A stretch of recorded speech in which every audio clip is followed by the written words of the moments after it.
बातमी मुंबईच्या बोरिवलीमधून। मुंबईच्या बोरिवलीमध्ये गार्डन बनलाय नशेखोरांचा अड्डा। पोलीस स्टेशन शेजारीच नशेचा अड्डा आहे। भाजप नगरसेवक शिवानंद शेट्टींनी अड्ड्यावर धाड टाकली। नशा करताना नशेखोरांना रंगे हात पकडले।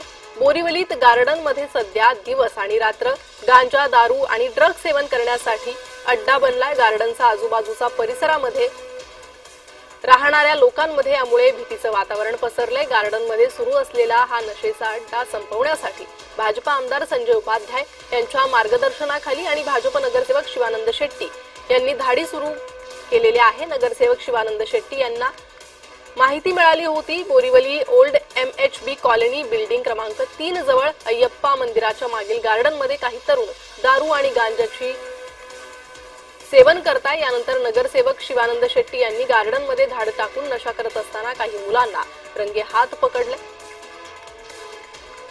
तर पकडलेल्या सर्व मुलांना MHB पोलिसांना बोलवून त्यांच्या ताब्यात कारवाईसाठी दिलंय।